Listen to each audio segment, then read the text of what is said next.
¿Cómo está, señora, señor? Gracias por la sintonía que nos brinda en cada programa. Le recordamos que usted nos puede ver en Tendencias Prime, en la señal 31 de Telefónica del Sur o GTV Manquehue, y también a los que les gusta mucho el HD 841. No tengo Telefónica del Sur, no tengo GTV Manquehue como cable. ¿Dónde los puedo ver? En tendenciastv.cl. Y si lo prefiere, también en las plataformas de YouTube, Tendencias Prime Chile, ahí también puede ver todos nuestros programas. Hoy vamos a hablar acerca de los abusos sexuales, lo que ha pasado con la congregación marista, lo que ha pasado con la iglesia con relación también a este tema. Y para ello nos acompaña don Mario Chile, nuevamente aquí en Conciencia de Valores. Muchas gracias, Agustín Zamora. Feliz de estar aquí en este programa que lleva tantos años. Muchos años, más de 10 años. Y también nos acompaña una panelista de este programa y que también la puede ver en su programa, en Radio El Conquistador, que ahora se transmite también a través de Tendencias Prime. Bárbara Briceño, gracias por estar con nosotros. ¿Cómo estás, Agustín? Muy bien. Vean en Polo Opuesto. Polo Opuesto. ¿Y a qué hora en Tendencias Prime? A las 10. Estamos en horario estelar. Radio Estelar, horario Prime. Todos los días. Y nos acompaña don Jaime Concha, él es vocero de los exalumnos maristas del caso abuso sexual. Gracias por estar con nosotros también aquí en Conciencia de Valores. Gracias, Agustín. Muchas gracias por la invitación. Y quiero partir contigo, Jaime, que la gente a veces no conoce mucho la historia de las personas. Se va a la polémica, lo que sale en la prensa, y me gustaría que un poco relataras lo que a ti te ocurrió, tu historia de vida con relación a este tema de los abusos sexuales, antes de entrar en el tema en rigor que tiene que ver con todo lo que se ha generado y el debate que tiene y las cosas que efectivamente tú piensas que van a ocurrir o no van a ocurrir. Bueno, la historia es larga, ¿ya? Todo comenzó cuando yo tenía 10 años, en 1973. Yo soy el hijo mayor de una familia de clase media. Mi papá era ingeniero químico, mi mamá, a mucha honra, dueña de casa. Somos 3 hermanos, yo el mayor, los 3 seguidos casi por menos de un año de diferencia. Y el año 72, yo a través de mi mejor amigo de infancia, cuyo hermano mayor estaba en el Alonso de Ercilla, me invitaron a conocer el colegio a través del gimnasio del colegio porque había una olimpiada marista. Y entonces con los 9 años yo llegué al gimnasio del colegio, quedé maravillado, un gimnasio de madera, el piso muy ordenada, las bancas, habían graderías, lleno de gente, de muchachos, de niños, todos con sus camisetas correspondientes a los colegios, una barra muy organizada. Quedé fascinado por el espíritu que había de competición, de fraternidad que había entre los chicos y los religiosos que habían. Yo, como buen niño curioso, me bajé de las graderías, salí hacia el patio del colegio. Conocí el patio de media, un patio embaldosado, con olor a cera, recién limpio, con arcos de básquetbol, de baby fútbol, y quedé fascinado por el colegio. Yo dije, este es el lugar ideal para que yo pase mi infancia. Y entonces empecé a pedirle al papá de mi amigo y a mi amigo que convencieran a mis padres que me matricularan en el colegio. Finalmente mi papá hizo un gran esfuerzo, era cara la matrícula, y entré yo en marzo del 73 a cursar quinto básico. Y apenas entré al colegio como niño curioso, me fascinó una librería que había debajo de la escalera del patio básica, y allí conocí a mi primer amigo, el primer religioso, que era el hermano Juan Calvo, que estaba a cargo de la librería, y yo me ofrecí de ayudante de él. Y empecé a ayudarlo todos los recreos a vender en la librería, porque me encantaba el olor a libros, los lápices, habían álbumes de estampilla, y yo me llevaba mis cuadernos para hacer las tareas. Y un día yo estaba tratando de hacer unos trazos porque yo quería aprender letra gótica, andaba metido con la cosa de la letra gótica, y el hermano me vio que yo estaba intentando hacer esos trazos y me dijo que él tenía un amigo que era una eminencia en el colegio, que era uno de los hermanos más antiguos del colegio, que él me lo iba a presentar si yo quería para que se convirtiera en mi maestro de letra gótica, de caligrafía. Y él, más o menos después de un mes de haber entrado a clase, me presentó al hermano José Monasterio, que se convirtió en mi primer abusador. Yo empecé ahí... ¿Qué edad tenías tú? Yo tenía 10 años. 10 años. Y empecé a ir a la oficina del hermano Monasterio. El hermano Monasterio era un hermano que estaba, era un religioso, ¿cierto? Son laicos consagrados, ellos no son sacerdotes. Y él tenía una oficina a la entrada del colegio, en el hall de entrada, por calle Santo Domingo, donde lo tenían ahí para que él supuestamente buscara vocaciones y ayudar a los niños a hacer las tareas.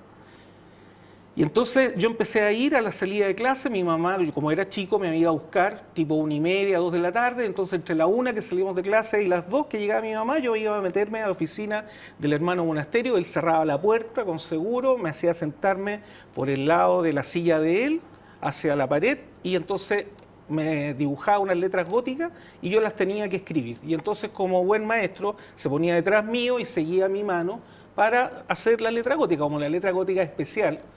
Tiene unos trazados similares a lo que es la letra china, ¿cierto? Y entonces yo me costaba hacerlo. Y en uno de esos tantos momentos, sin que ocurriera nada especial, él de repente se transformó, cambió su respiración, me agarra con una mano, ¿cierto?, hacia su cuerpo, me toma y me empieza a frotar hacia su cuerpo, cambia su respiración muy agitada, se pone muy acelerada su respiración, con la otra mano me toma la cara, me da vuelta y me empieza a besar en la boca, y con la otra mano la va bajando y me toma los genitales. Yo como niño de 10 años no entendí lo que pasó, quedé paralizado, mi cuerpo se llenó de terror, de angustia, el corazón casi se me salía por la boca, traté de zafarme, agarré mis cosas, me fui a la puerta de la oficina, empecé a mover la puerta y él como que reaccionó y me dejó salir. Yo partí corriendo, me fui a encerrar al baño del patio de básica, donde en esa época habían unas pilas de agua donde tiraba un chorrito. Yo me miré y vi que estaba orinado. Me dio mucha vergüenza y me empecé a mojar como en un ritual tratando de borrar las huellas de que me había orinado y también de limpiar lo que había pasado en ese momento. Eso fue a los 10 años. 10 años. ¿Y cuánto periodo esto ocurrió? ¿Por qué no le contaste a tu mamá en ese minuto? ¿Ah? ¿Por qué no le contaste a tu mamá, a tu familia? Porque primero no entendí lo que me pasó. O sea, yo quedé súper asustado, aterrado, y después yo estaba en eso tratando de volver a la realidad, digamos, y escuché los gritos de mi mamá que me andaba buscando. Llegué y mi mamá lo primero que me ve, que venía mojado, claro, y me reta. Y entonces si me regaña por venir mojado, imagínate si le iba a contar lo otro. ¿Eso ocurrió a los 10 años? ¿Tú estabas en qué curso? Estaba en quinto básico. En quinto básico. Claro, y eso se empieza a repetir.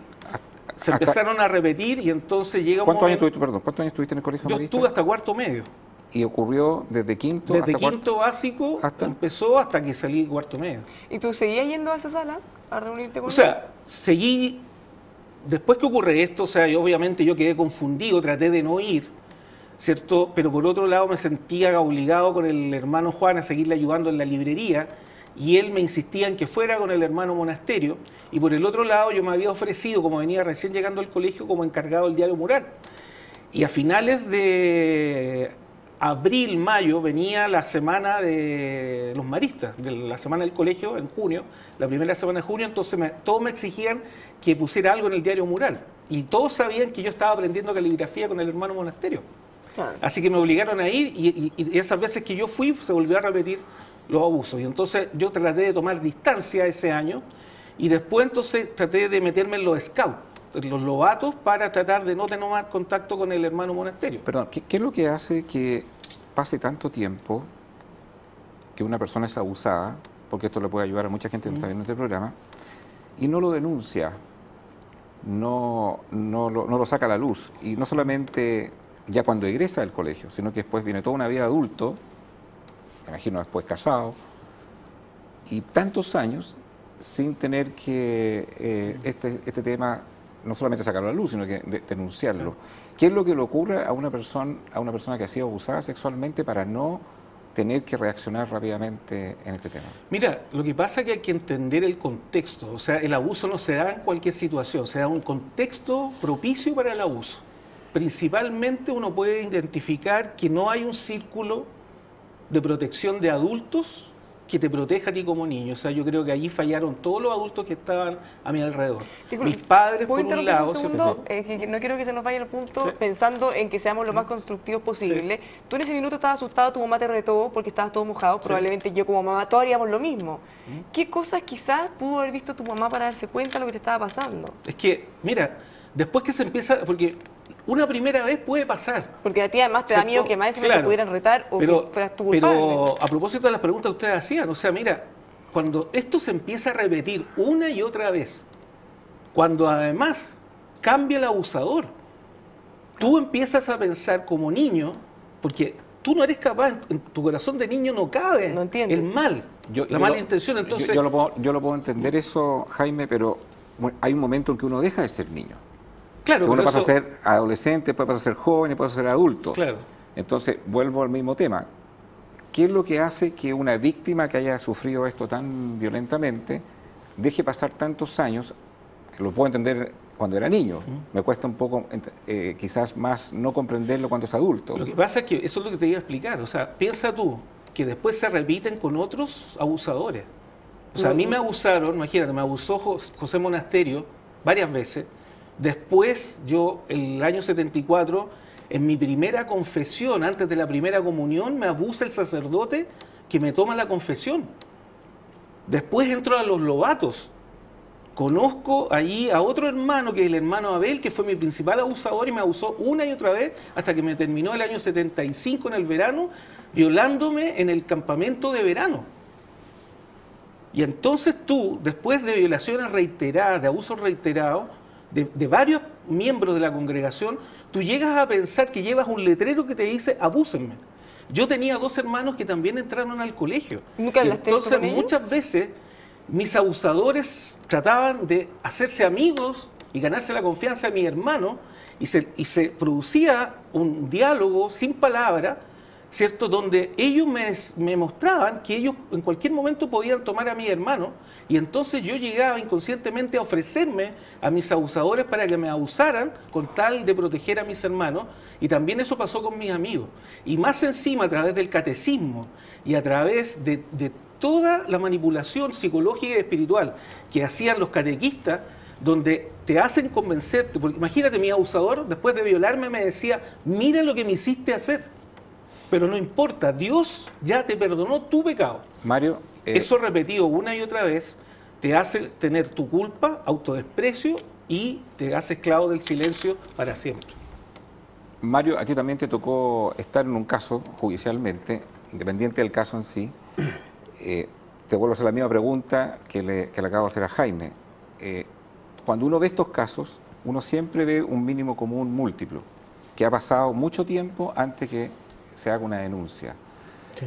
Ha explicado un poco por qué pasó eso desde el punto de vista de quien lo sufre, pero de los que están alrededor, vuelvo al tema de Bárbara, los que están alrededor, que son personas que también, no los abusadores, los que de alguna manera también algo presentían que podría estar ocurriendo, no son, pasan a ser como cómplices pasivos. ¿Por qué ocurre esa situación? Ahora, a mí me ha tocado a esta altura ya de mi vida profesional unos 60 casos de abusos sexuales, violaciones, delitos sexuales en general. Hace poco se acercó a mi oficina una señora, que ya es señora, cuyo padrastro la abusó y la violó hasta los 18 años prácticamente, y ella sentía una vergüenza horrible de revelar lo que le estaba sucediendo. O sea, lo que nos está contando Jaime hoy con mucha valentía, y que yo lo felicito, es un episodio que lo puede entender muy bien personas que han sido abusadas. Sin ir más lejos, y un episodio bien particular, yo estuve en los Padres Franceses de Viña del Mar en el año 83, y había un profesor de educación física que entraba justamente al gimnasio y nos miraba cuando nosotros nos estábamos duchando. Y había todo un comentario que tuviéramos cuidado con ese profesor porque hacía cosas curiosas. Y en una ocasión a mí me hizo una llave, como si fuera una llave de judo, donde a través de esa llave yo involuntariamente le toqué el miembro. Y este episodio que le estoy contando a ustedes, yo lo conté recién como a los 40 años, ya casado, en segundas nupcias, con una familia formada. Yo tenía una vergüenza horrible y jamás le conté a mis padres porque dije, ¿qué van a pensar de mí? Que a lo mejor me gustó esta cosa o que lo malinterpreté, y a lo mejor el profesor lo niega.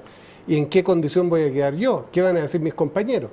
Entonces hay una situación de vergüenza tan profunda, un episodio tan desagradable con este profesor de educación física, y fue algo tan nimio comparado con lo que le puede pasar a otras personas, que allí es donde uno puede empatizar más con un abusado sexualmente.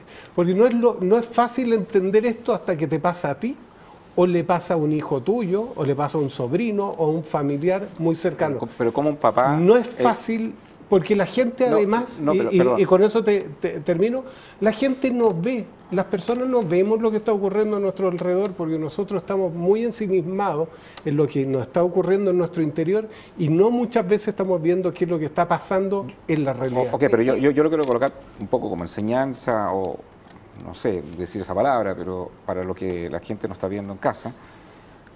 ¿Cómo prevenir esto? ¿Cómo una mamá se puede dar cuenta de esto? ¿Cómo un papá se puede dar cuenta de esto? O nunca te vas a dar cuenta de esto. O que alguna vez probablemente, yo imagino desde la ignorancia que tú en lo más profundo de ti quizás quisiste que alguien se diera cuenta, más allá de toda la vergüenza y todo el terror que me imagino tú debes haber tenido. No lo dijiste, pero me imagino que siempre estuviste pensando, ojalá alguien se dé cuenta, alguien pudiera venir a salvarme de esto. Mira, hay que ver el contexto, insisto. O sea, imagínate, estoy hablando yo que esto parte concomitantemente con la crisis institucional que vivía Chile y después se produce el golpe militar, el septiembre de 73.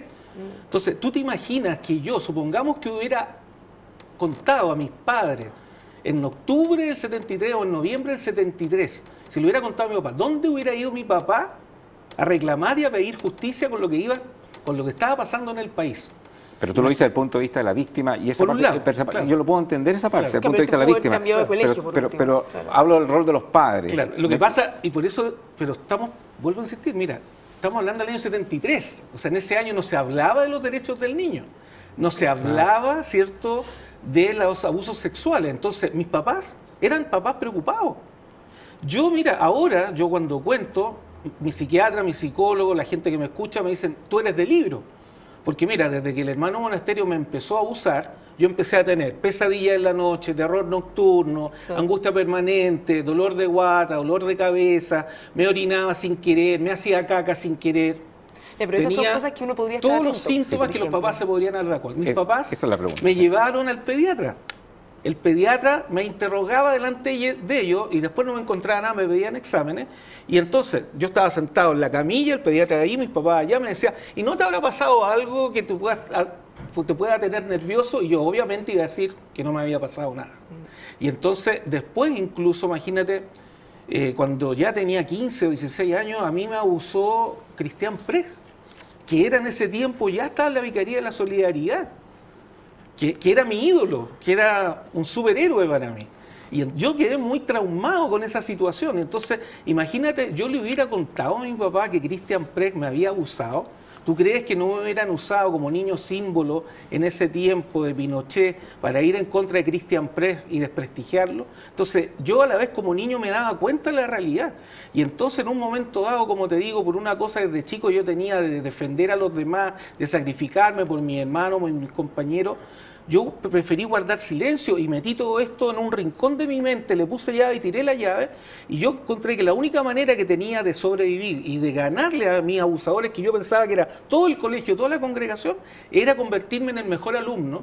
Y entonces, así como otros se hacían invisibles, otros se descontrolaban y se ponían niños rebeldes, yo me puse a convertirme en el mejor alumno. Fui el mejor alumno, fui presidente de curso, presidente del centro de alumnos, y entonces fui un alumno modelo, porque lo único que quería era salir del colegio y olvidarme de esa pesadilla. ¿Y en qué momento tomas la decisión de sacar esto a la luz? Bueno, fue todo un proceso. ¿Cuándo lo haces y por qué lo haces?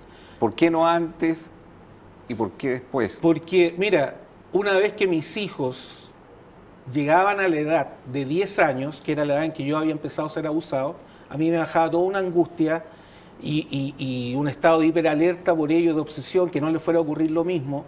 Y a medida que fueron creciendo, se me iba pasando esto hasta que ya se hacían adultos. Y yo tengo 4 hijos, el más chico ahora tiene 15.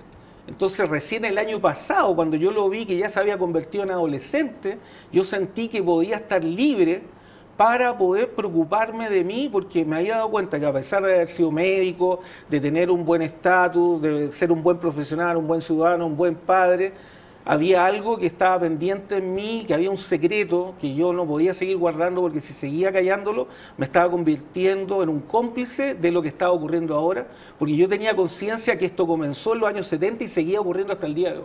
Ahora, cuando hay un secreto que uno revela y que tus hijos, que tenían de 15 años abajo, no sabían. De 15 años hacia arriba. O de 15 Sí, años pues, arriba. chicos de 15. De Sí. 15 años arriba, tienes razón. ¿Qué te dicen ellos? Bueno, yo la primera persona que le cuento es a mi hermano del medio, que hasta el día de hoy es profesor del Alonso Ercilla.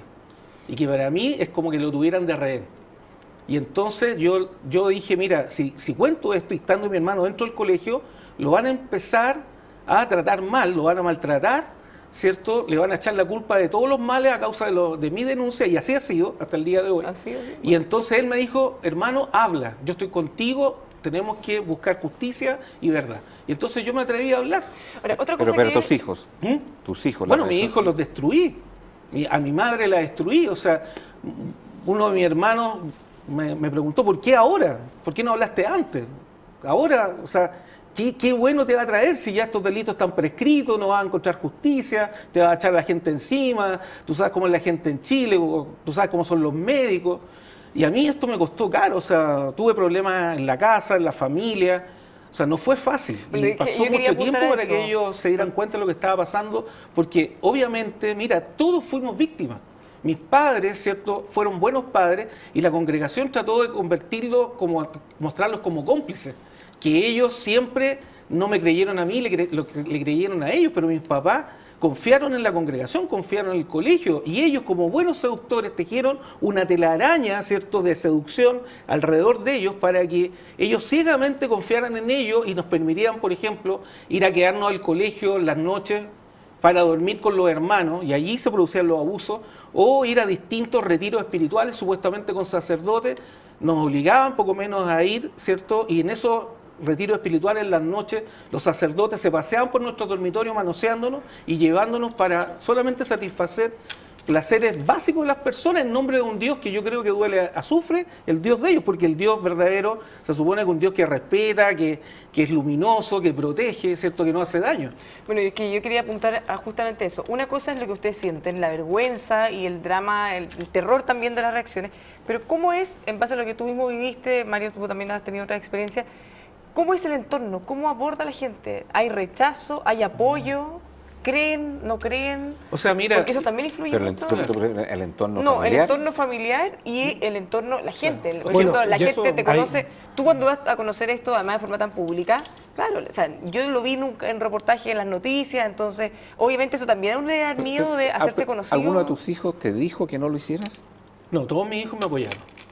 O sea, Pero- ninguno de ellos me dijo, papá, no, al contrario, me dijeron, hazlo, estamos contigo, eres valiente. Mi hijo mayor, que incluso es presbítero de la iglesia anglicana, acá en Santiago, o sea, él apoyaron. fue exalumno marista, ¿cierto? Y conoció a la iglesia anglicana cuando estudiaba Derecho en la Chile y dejó Derecho para entrar a estudiar teología. Entonces, él me dijo, mira, o sea, yo le conté, como él ya tiene 35 años, le conté en detalle lo que me había pasado, y él obviamente sufrió con el relato, tuvo misericordia por mí, oramos juntos, me mostró, ¿cierto?, que Dios había estado siempre conmigo, me ayudó a volver a confiar en Dios y a tener un encuentro íntimo con Jesús. Y a partir de ese encuentro íntimo con Jesús y a encontrar un espacio de confianza para vivir mi fe, como es la iglesia anglicana, yo me he podido restaurar y he podido sanar.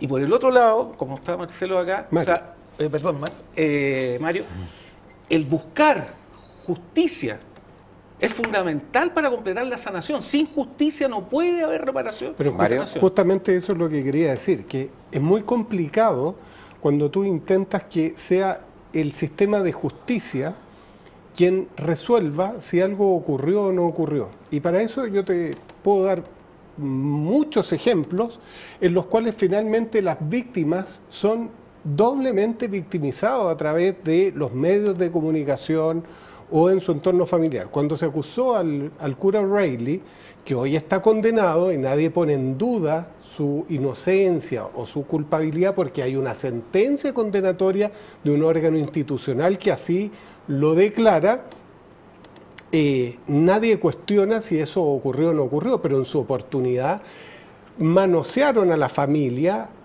tildándolas de locos, de histéricos. Fue un bullying horroroso a la familia que denunció al cura O'Reilly. ¿Para qué decir en el caso Hijitus?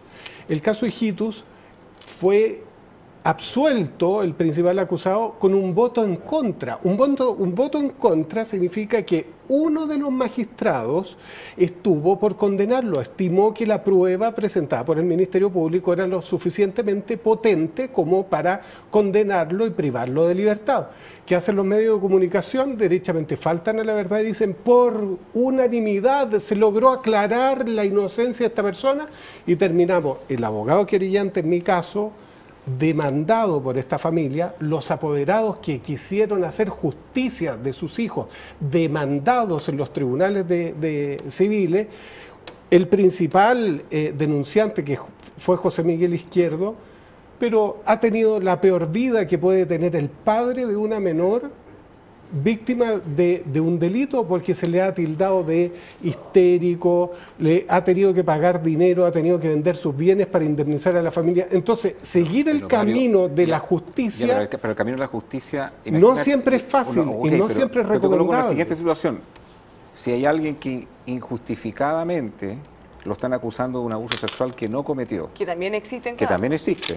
Eso puede existir. Sí, ha pasado. Y la justicia dictamina que no cometió un abuso sexual. 2-1, 3-1, como quieras llamarle, como fue el caso de Hijito. ¿Sabes por qué? Entonces uno podría decir, bueno, pero si la justicia, que investigó todo este tema, dice que yo soy inocente. Entonces, que uno de los magistrados haya dicho que a él le parecía que sí era culpable, puede ocurrir, como puede ocurrir en cualquier juicio. Yo te voy a decir algo muy decisivo al respecto, y yo me sigo dedicando a los delitos sexuales, tanto como querellante como defensor.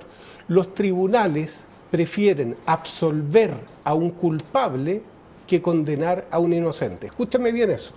Prefieren absolver a un culpable, es decir, pueden tener la duda respecto de que realmente cometió el delito, pero el estándar probatorio es tan alto, prefieren equivocarse hacia soltar a alguien que cometió el delito a condenar a un inocente. Bajo ese escenario, por lo tanto, te quiero aclarar el respecto. Es que bajo ese escenario, Mario, sería súper difícil encontrar una prueba condenatoria a gente que comete abusos sexuales. Por supuesto, es muy difícil. Por supuesto, y es por eso que yo les digo con mucha responsabilidad y en mi calidad de abogado litigante y teniendo experiencia en la materia, cuando tú llegas al tribunal con un acusado, nunca sabes si cometió o no cometió realmente ese delito. Eso lo sabe para los creyentes Dios y el fuero interno de esa persona. Y quienes no somos tan creyentes, nadie. Es simplemente una cuestión de azar y de juego formal de pruebas, de credibilidad del relato. Si el tribunal le cree al acusado o le cree al otro abogado, allí se va a resolver este asunto. Si ustedes quieren comprar un auto, la mejor opción la pueden encontrar en Inalco. Ahí encontrará una gama de vehículos Chevrolet y lo que es mejor, en www.inalco.cl usted encontrará la gama de vehículos Chevrolet a un precio preferencial con un CAE, Bárbara Briceño, CAE, carga anual equivalente, que incluye los seguros, que incluye las comisiones, muy barato. Se puede llevar ese Camaro de color rojo, que se convirtió anteriormente en azul, en www.inalco.cl. La mejor opción al momento de comprar un Chevrolet. Bárbara, querías comentar algo. Sí, yo quería preguntar algo, porque tú en algún minuto nos contaste que en qué minuto tú decidiste sacar todo esto. Nos dijiste que te enteraste que esto había ocurrido no solo en el 74, sino que seguía ocurriendo hasta ahora. ¿Cómo tú sabes eso? Porque obviamente el contacto con el colegio, ¿cuál es tu fuente en el fondo? Bueno, porque yo imagino que debe ser muy, si tú sabes que sigue pasando, ¿cómo quedarte sin hacer nada? Lo que pasa es que mira, primero, en una cultura abusiva, en una institución abusiva, se empiezan a normalizar las conductas. Nosotros como niños, por ejemplo, encontrábamos una choreza que a los 10 años o a los 11 años, ¿cierto?, los hermanos de los campamentos nos dieran licor, café con licor, o vino en bota española. Pero eso facilitaba crear un ambiente para que después uno de los hermanos en los lobatos se llevara a los lobatos y le exigiera practicarle sexo oral. ¿Ya? A mí en un episodio, ¿cierto?, cuando tenía 14 años, me hicieron quedarme en el cubil de los scouts y fuimos víctimas de una violación masiva, donde previamente nos prepararon, ¿cierto?, se caldeó, llamemos todo el ambiente, dándonos vino en bota y llevándonos café con coñac para, ¿cierto?, que nos entráramos en un estado de euforia y después de ahí disminuir las defensas. Y entonces, como te digo, eso ocurría en un recreo, a mí un hermano, ¿cierto? El hermano Jesús, me lleva con Jorge Franco, un amigo que es denunciante también, y otro amigo más, a un supuesto examen vocacional que nos iban a practicar Miguel Ortega y Cristian Press, que estaban, mira, por casualidad, en un recreo largo del colegio. ¿Qué hacían esos dos sacerdotes si no eran parte de la congregación? Y ellos estaban en la Vicaría de la Solidaridad y en la Vicaría Pastoral Juvenil. O sea, se supone entonces que tiene que haber habido acuerdo previo para que esos dos sacerdotes estuvieran en una oficina en el Zócalo del gimnasio, esperándonos a nosotros tres, y el hermano, ¿cierto?, nos pide que nos desnudemos, que nos pongamos una túnica de acólito y que vayamos entrando de a uno para un supuesto examen de conciencia, un examen vocacional. Y entra mi amigo Jorge Franco, Miguel Ortega lo hace ponerse en la pared, lo manosea entero hasta los genitales, Jorge se queda helado, sale arrancando, yo le veo la cara y nos salimos arrancando los tres, nos volvemos a colocar nuestro uniforme y nos vamos al patio. Y entonces eso es terrible, o sea, y nos agarra un alumno de cursos superiores y nos pregunta que por qué estábamos tan nerviosos, y le contamos que nos habían desnudado y nos habían manoseado a mi amigo. Y entonces eso era un secreto a voces. Lo mismo cuando mi abusador me llevaba a los dormitorios de los hermanos para violarme o manosearme, yo me cruzaba con otros niños que venían bajando con otros hermanos. Y entonces eso, como te digo, era de la pan de cada día. Nuestros abusadores se paseaban por el colegio de esa forma. Cuando uno te escucha todo este testimonio terrible y muy, muy fuerte, uno no deja de pensar dónde estaba Dios en esa situación. Tú eras una persona creyente. ¿Qué pasó con tu fe? ¿Qué pasó con tu espiritualidad? Bueno, en ese momento ellos, mis abusadores, sus cómplices y los encubridores, fracturaron mi infancia, mi vida, mi sexualidad, mi masculinidad, mi espiritualidad.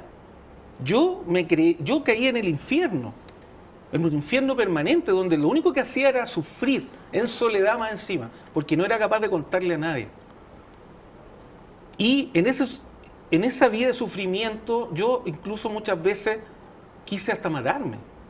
Una vez, después que me había violado uno de mis abusadores en los camarines del gimnasio, salí y pensando solamente en subir a la terraza de los cuartos medios y tirarme por la terraza, y me agarró un inspector, el profesor Amurrio, y conversó conmigo, ¿cierto? Me vio que yo estaba muy acelerado, excitado, y entonces me retó. Y yo le dije, el hermano Abel, entonces viene y me dice, a todos nos ha pasado algo parecido. Así que deja de pensar esas cosas y tranquilízate y ándate al baño a mojarte.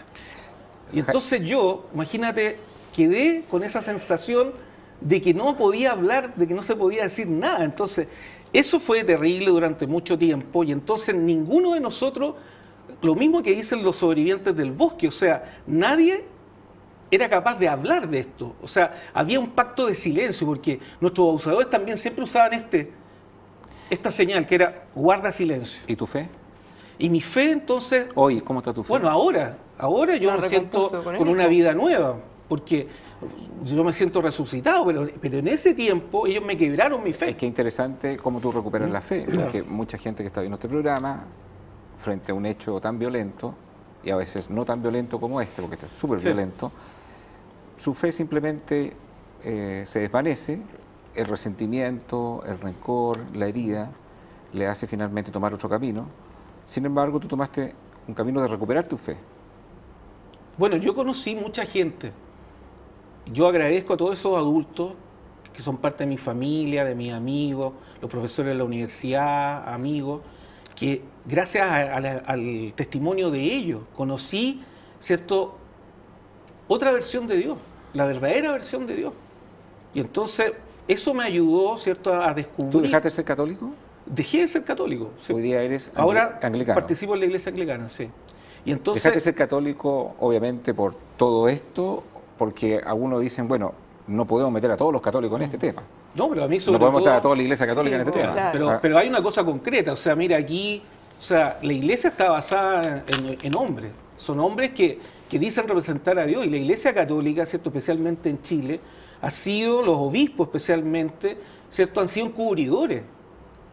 Ellos han establecido un círculo de hierro en torno al encubrimiento del caso Caradima, del caso de los salesianos, de los jesuitas, del caso marista, y entonces nosotros, ¿cierto?, hemos tratado de romper ese círculo. O sea, si no fuera por nuestra valentía, por nuestro atrevimiento, Chicluna no nos hubiera escuchado y nos escuchó. Nosotros vamos a llegar donde tengamos que llegar para que haya verdad, para que haya justicia, para que haya sanación y reparación. Ese es el tema, o sea, todos sabemos que finalmente que son hombres, con todos los defectos y virtudes que tenemos todos. El punto es qué se hace al respecto de eso. Y lo que uno esperaría es que no se cubran. Y además me llama la atención algo, y lo digo como ex católico, yo me crié en colegio católico. La confesión, el sacramento o el denominado sacramento de la confesión, y esto lo he conversado coloquialmente con distintas personas. Curiosamente a nosotros los hombres, los sacerdotes se iban de hacha inmediatamente en la confesión a hablar de los pecados de impureza. Hablemos de sexo. De la carne. ¿Usted qué ha hecho? ¿Ha hecho cosas con la polola? ¿Lo hace solo? Hábleme del detalle. Yo he conversado este mismo tema con innumerables mujeres católicas. No he conocido hasta el momento ninguna mujer católica que al confesarse el sacerdote le haya preguntado por los pecados de la pureza. Dice, pero jamás, ninguna impertinencia, como me van a preguntar al respecto. ¿Por qué los sacerdotes estaban tan preocupados en nuestra sexualidad y no así el de las mujeres? En el caso Caradima tengo una explicación, pero absolutamente clara. Simplemente, y uno de mis mejores amigos del Verbo Divino era además muy amigo de Caradima y me dijo, Mario, pero nunca yo noté nada con el sacerdote, fue mi matrimonio. ¿Tú te confesabas con él? Le pregunté. Sí, por supuesto que me confesaba. ¿Te preguntaba por tu vida sexual? Sí, yo le contaba. ¿Tú eres heterosexual, me imagino? Sí, por supuesto, me gustan las mujeres, me casé con una mujer. Jamás entonces se iba a insinuar, pero bastaba que tuviera una confesión y tú le hubieras dicho, mira, fíjate, me estoy fijando en el trasero de mi compañerito, cualquier insinuación de carácter homosexual, y ahí el lobo inmediatamente tenía una oveja a quien devorar. Mario, era simplemente un detector para ir a... Tengo parecidos del cura Reilly, gente que yo conozco, cercana, que decían, o sea, jamás no sacaba de la sal ni oscuridad, o sea, nunca nada, absolutamente nada, ni siquiera para sospechar. Claro, y probablemente uno que no ha estado en colegio católico, que no conoce esas dinámicas, claro, o sea, que alguien vaya a sacar a un alumno de la sala y se lo lleve a otro lugar para hablar, aunque sea de Dios o lo que sea, nos parece raro porque eso no es las cosas normales que pasan en un colegio que no es de religión. Yo pienso que la declaración que tú acabas de hacer con relación a la Iglesia Católica... Lo hago con cierta ironía. Pero también deja mal a mucho católico que es consecuente. Hay muchos católicos que sí vive su catolicismo consecuentemente y que sí es gente correcta y que sí es gente recta y que sí es gente de bien. Entonces piensa que el 69% de los chilenos dice que son católicos, o sea, son altos millones de personas. O sea, yo reconozco que con eso no se puede uno aminorar algo como tan terrible como esto. Estoy de acuerdo, sobre todo que vienen de autoridades, pero creo que hacer una declaración de esa forma... No, digamos, yo lo hago con cierta ironía e irresponsabilidad también. No podemos generalizar. Pero el mayor daño se lo hace la misma iglesia. Sí. O sea, no podemos generalizar, porque a eso apuntaba yo a que somos personas, hombres comunes y corrientes que pueden pecar. Pero el error y el más daño lo hace la iglesia cuando esas personas, en vez de separarla y poco menos que lapidarla en la plaza pública o denunciarla ante la justicia, Jaime, no lo hacen. ¿Y has podido perdonar, trabajar el perdón? O sea, sí, o sea, eso es básico. O sea, después que uno... Mira... Es que te lo digo de la siguiente forma, para ser súper directo. Perdonar a los que te abusaron. Tú podrías decir, sí, yo perdoné a los que me abusaron, lo cual no constituye que tiene que haber una reparación, que tiene que haber una investigación, tiene que haber una sanción. Pero tú podrías decir hoy día, y lo digo esto porque hay mucha gente que ni perdón ni olvido, en otras cosas que son muy menores a esta. Por eso creo que el testimonio tuyo puede ser súper potente para esa gente. ¿Tú consideras que has podido perdonar a los abusadores? ¿Estás en un proceso?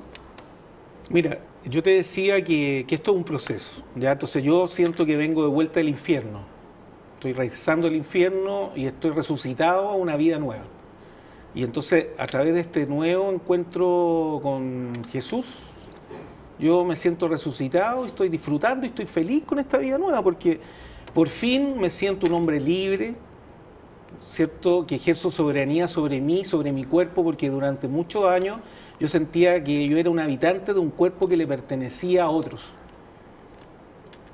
Que mi vida no le pertenecía a mi familia, a mis padres, sino que le pertenecía a ellos. Y entonces, desde el momento que pude ponerle palabra a esto que me había pasado, construir este relato, transformarlo en denuncia, poner las piezas ordenadas de esta memoria traumática para verme yo como víctima, a ellos como abusadores, descubrir que aquellos que yo protegía eran encubridores, eran cómplices, eran facilitadores, o sea, permitió liberarme, ¿cierto?, para entender y asumirme yo como sobreviviente. Ok, te liberó del dolor. Sí. Ahora, Y luego, entonces, vino una etapa, como te digo, que eso solamente desde este reencuentro espiritual pude entonces dejar atrás el dolor, el odio, el resentimiento. Y los perdoné a ellos. Y entonces, lo que solamente me anima ahora es la esperanza. A uno de los abusadores, yo te colocar aquí al frente a uno de los abusadores, ¿qué te pasaría? Me daría mucha pena. Me da mucha pena porque siento que ellos no son nada. O sea, para empezar, o sea, ni siquiera los puedo catalogar como seres humanos porque no fueron capaces. Mira, imagínate, son personas tan egoístas, tan centradas en sí mismos, tan poca cosa, tan poco hombres, porque primero, ¿cierto?, traicionaron a Dios, traicionaron a Jesucristo, traicionaron a su fundador. Traicionaron los votos que ellos tomaron en su momento dado. Traicionaron la confianza de mis padres y toda una comunidad que confiaba en ellos. Por otro lado, me usaron como fetiche, como objeto sexual. Nunca fueron capaces de mirarme como un niño y como una persona. Nunca sentí cariño y afecto por parte de ellos hacia mí. Y yo pasé a ser un objeto más que ellos usaron. O sea, muchos de ellos ni siquiera se deben de acordar de mí. Por eso que después, cuando uno les pregunta, niegan todo. Le preguntaron a Cristian Prez, ¿cierto?, cuando yo lo denuncio ahora, entonces dijo, sí, yo reconozco que iba al Instituto Alonso Ercilla, que iba a confesar a la comunidad, pero no me recuerdo de ese muchacho. Le preguntaron también a Sergio Uribe por mí, tampoco se acuerda, pero sí se acuerda de Jorge Franco, porque lo violó una y otra vez. Y entonces, eso te duele más, sobre todo como sobreviviente, que estos abusadores ni siquiera te reconozcan como ser humano, ni siquiera te hayan reconocido en su momento como niño. Entonces, yo lo único que tengo para ellos, ¿cierto?, es un sentimiento de rechazo, ¿ya?, de, como te digo, de misericordia, desde el punto de vista de orar para que ellos ojalá alguna vez puedan sentir arrepentimiento y sé, como te digo, que no son personas normales, porque una persona normal, o sea, no va a repetir sistemáticamente una y otra vez en distintos lugares y épocas esto hecho, porque lo que me ocurrió a mí le ha ocurrido a muchos. Dentro de todo el escenario que relatas, están los que son los actores que más te violentaron y hay otros que son cómplices pasivos. Me imagino que también lo habían. Ninguno, ni siquiera los cómplices pasivos, ninguno de ellos alguna vez se acercó en todo este proceso, en todos estos años, a pedirte perdón. Nadie. Entonces, fíjate tú que mira, yo agradezco, ¿cierto?, por un lado, al menos la hombría, porque hay que decirlo así, ¿cierto?, porque hay que ser bien hombre. Yo te digo, yo tengo que ser bien hombre para estar acá, dar la cara a los 55 años y reconocerme, ¿cierto?, como un hombre niño que fui violado una y otra vez, abusado reiteradamente por hermanos maristas y sacerdotes, ¿ya? Y entonces me gustaría que al menos la hombría que yo tengo, también verla en mis abusadores. Que Cristian Prez, que Sergio Uribe, que Abel Pérez, que están vivos, al menos reconozcan que fueron mis abusadores, ¿ya? Eso da posibilidad para el perdón.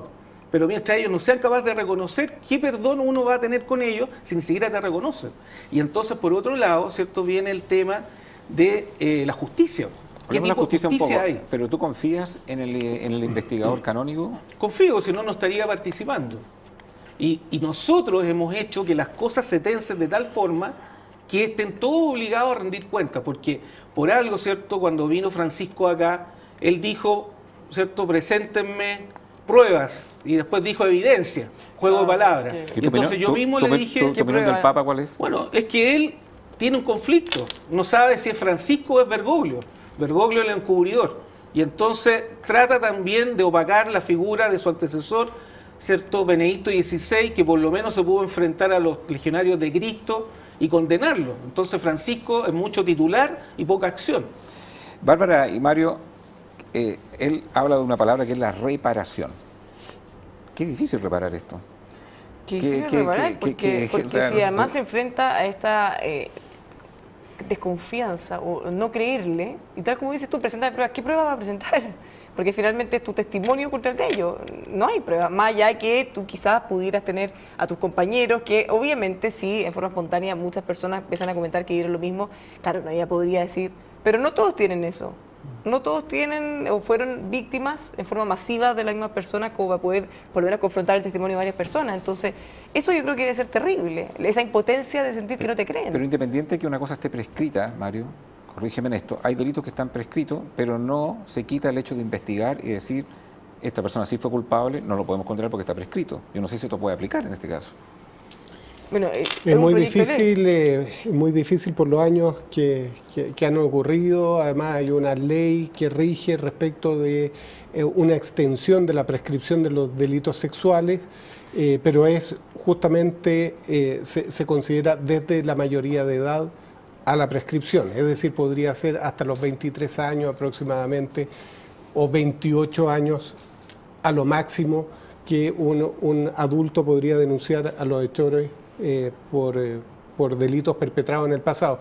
Pero más allá de eso, yo quisiera hablarle a las personas que nos están escuchando y a lo mejor que han sido abusados, que sus hijos han sido abusados. Acá hay una dicotomía y hay que tenerla muy bien en cuenta. Si yo tengo un familiar que ha sido abusado sexualmente y me voy por el camino de la terapia, de la reparación psicológica, esa es incompatible o va a dificultar tremendamente después ir por el camino de la justicia. Hace poco he estado en un juicio justamente donde se está discutiendo eso. El menor que tiene un relato, si puede ser practicada una pericia sin la intervención de un terapeuta, va a ser mucho más efectivo ese relato, sin contaminación para efectos de los tribunales de justicia. Para la víctima, súper Sin doloroso. embargo, para la víctima, si va por el camino de la reparación, la terapia obedece a un criterio diferente, que lo que quiere es mejorar ese recuerdo, sustituir lo traumático del recuerdo y en el fondo inocular falsos recuerdos dentro de la mente de ese niño para que pueda vivir mejor. En el fondo le cambian su pasado. Que no quede traumado, justamente para arreglarle el trauma. Entonces después cuando llegan al tribunal dice, pero es que no es consistente el relato que está dando con el inicio, claro, porque justamente son cosas incompatibles. Ok, pero ¿hasta qué punto una víctima que ha sufrido un abuso sexual y que tiene que exponerse a un juicio a miles de preguntas, que ya está en una situación súper vulnerable, de un dolor tremendo, puede reaccionar bien? No me imagino Jaime, hacer eso. Yo pienso que simplemente la persona que ha sido abusada necesita urgentemente una terapia y que la justicia no le va a reparar mayormente. No creo que en el caso de Jaime sea más feliz si los sacerdotes y estos hermanos que lo abusaron terminan presos, privados de libertad. Que eso no es posible. Pero supongamos que pudiera ser. No, es que, mi pregunta iba a otro tema. ¿Tú crees que él se va a sentir mejor o más reparado? No, yo creo que su terapia va a ser mucho más efectiva. Evidentemente que no pueden ir a la cárcel porque está prescrito el delito, pero también la justicia, y ahí iba nuevamente mi pregunta, puede investigar y determinar que sí eran culpables, pero no los puede condenar porque está prescrito. Es que es que más allá de eso, o sea, más allá del tema de la investigación, ¿cómo vas a investigar ese delito si no es a través del testimonio y el relato de las propias víctimas? Pero lo tienen. Jaime, eso es lo que están haciendo. Eso es lo que están haciendo. Yo quería aclarar algo, una cosa. Mira, nosotros esto lo estamos haciendo por los niños que fuimos, pero lo estamos haciendo por los niños de hoy. Porque nosotros, mira, hay algunos de estos abusadores que todavía están en condiciones de seguir abusando. Y entonces hay casos que no están prescritos, que son casos vigentes de los mismos abusadores de nosotros. Y entonces la idea de presentar querella, ¿cierto? Hoy día yo firmé la querella, vengo de allá. Y entonces la idea mía es contribuir como un ciudadano libre, ¿cierto? Y sobreviviente a que una vez que el juez investigue a Abel Pérez por un delito que no ha prescrito y tenga que aplicar una condena, considere mi testimonio para que se demuestre que no tuvo conducta previa intachable, para que entonces se aplique el máximo de la ley. Eso me va a dejar tranquilo. Okay, pero reconoce que pero hay otros que están prescritos, sí, pero igual quiere que se investigue. Y por el otro lado, ¿cierto? Mira, yo tengo una carta de reconocimiento de la congregación firmada el 22 de diciembre, ¿cierto? Antes que yo presentara cualquier acción legal. Ese es un reconocimiento explícito de la congregación por el daño que me hicieron. O sea, del punto de vista, y eso mismo, el obispo Chicluna nos dijo a nosotros que pusiéramos todas nuestras fichas y con nuestros abogados en las demandas civiles. Porque desde el momento que ellos nos entregan una carta de reconocimiento de los daños, de los abusos, ¿cierto? Permite, ¿cierto?, que nosotros podamos exigir reparación. Incluso también nosotros vamos a ir por el camino de la justicia canónica y por eso estamos participando, porque al menos, ¿cierto?, en la justicia canónica estos delitos no están prescritos.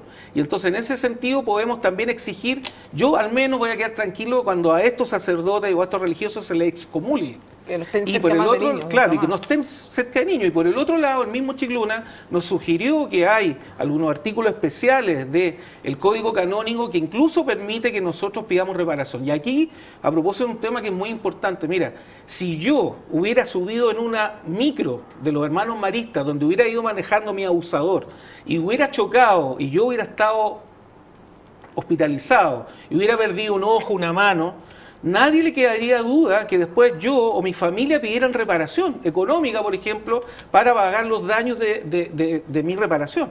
Pero resulta que cuando tú hablas de abuso sexual, cuando tú empiezas a hablar de reparación económica, toda la gente te empieza a mirar feo. Terminan diciendo, eso es lo que finalmente querían. Todo se traduce a plata. Y eso no es así. O sea, yo te digo, imagínate, ¿quién me paga todos estos años de sufrimiento? Todo el sufrimiento que yo generé hacia mis propias parejas, a mis propias familias, por la incapacidad que tuve, producto de todo este trauma, ¿cierto? De la incapacidad que tuve de formar familia estable. Yo tengo, fíjate, 4 hijos de distintas mujeres. A esos niños, cuando eran chicos, cuando se acercaban a la edad de los 10 años, yo me ponía muy obsesivo, los dañé mucho por tratar de evitar que a ellos le pasara lo mismo que a mí.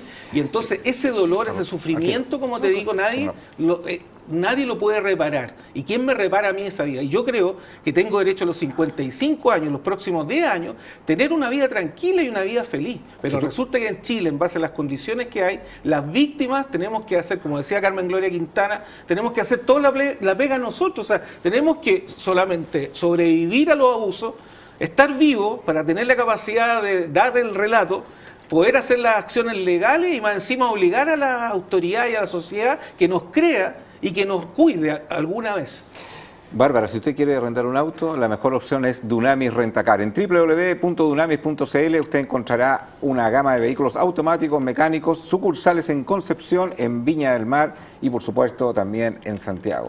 Vea las ofertas los fines de semana, señor Chilling, promociones. Usted, si le llegan a chocar su lindo Mercedes, puede arrendar en Dunamis Rentacar, la mejor opción cuando usted quiera arrendar un vehículo, y lo que es muchísimo mejor, sucursales, como le decía anteriormente, en Viña del Mar, en Concepción y en Santiago. Y yo quiero hacer una pregunta, ¿cuándo tú buscaste ayuda psicológica? ¿Antes o después de sacar esto a la luz por lo menos por tu familia? Es que mira, esto es un proceso largo. O sea, yo te decía que por un lado yo como estudié medicina y fui teniendo una serie de fracasos porque tenía problemas en mi inteligencia emocional, entonces de una u otra manera siempre traté yo de repararme. Y entonces tenía, llamémoslo así, una parte central en mí que eran esto, memoria traumática, pero tenía una coraza por fuera, una costra, digamos, donde vivía yo mi afectividad dañada, ¿cierto? Y iba sucediendo una y otra vez estos fracasos. Entonces, en base a esos fracasos emocionales, de pareja, yo pedí ayuda para tratar de vivir el duelo. Oye, nos queda un minuto de programa para toda la gente que ha sufrido, no abusos sexuales, sino que ha sufrido desencantos, engaños, estafas, y por qué no decirlo, también gente que se ha sentido absolutamente traicionada. Y uno dice, bueno, yo voy a perdonar. Yo decidí perdonar. ¿Qué ingredientes tú le podrías decir a esas personas? Mejor no se quede en el dolor, sino que trabaje el dolor y perdone. Queda, o sea, 30 segundos de programa. Es fundamental, mira, nadie puede aproximarse al futuro si no es capaz de mirar el pasado y reconciliarse con ese pasado. O sea, yo fui capaz de perdonar, no he olvidado, pero sí he perdonado. Dejé atrás el odio y el resentimiento y me he abierto a la esperanza, a la búsqueda de justicia. Y en ese sentido, ¿cierto? Sobre todo cuando tú ves que el relato tuyo y la búsqueda de justicia hace que otros puedan romper la esclavitud del silencio y el secreto y ayudas a que otros tengan una nueva vida, le da sentido a tu experiencia. Y eso yo creo que es muy importante porque todos nosotros somos viajeros en esta vida y la vida tiene que tener un sentido. Y el sentido que yo encontré con nuestra nueva vida es poder ayudar a los demás y ayudar a que la gente rompa el silencio, que seamos una sociedad más transparente y que aprendamos entre todos a cuidarnos de mejor manera y que tengamos una conciencia más lúcida una vez que establecemos vínculos con otras personas. Yo creo agregar algo en un segundo. Por supuesto. Que a propósito, tu testimonio que lo está dando varias décadas después de lo que ocurrió, hoy en día están pasando cosas parecidas y terribles en el Sename, en hogares del Sename. Lo sabemos. O sea, a diferencia de lo que ocurría quizá contigo, que probablemente no era de público conocimiento como lo es ahora, todos sabemos lo que está pasando. No podemos hacer nada. Solo eso. O sea, no podemos ser cómplices y no hacer nada. Necesitamos un ejercicio de empatía como sociedad, pero ya que estamos terminando el programa, quiero felicitar públicamente a Jaime. Realmente me ha impactado su testimonio y me ha conmovido. Te deseo sinceramente que ojalá salga todo bien para ti.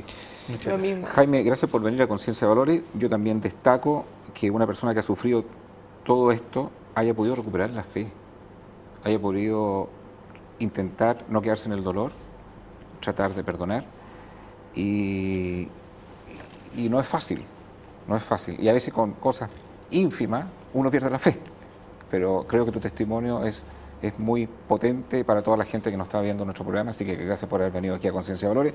Barbarita, nos vemos en el próximo programa. Don Mario Chile, siga debatiendo a través de las redes sociales. Recuerde, tendenciastv.cl para los que no tienen GTD Manquehue y los que no tienen Telefónica del Sur, ahí nos pueden ver. Chao, chao.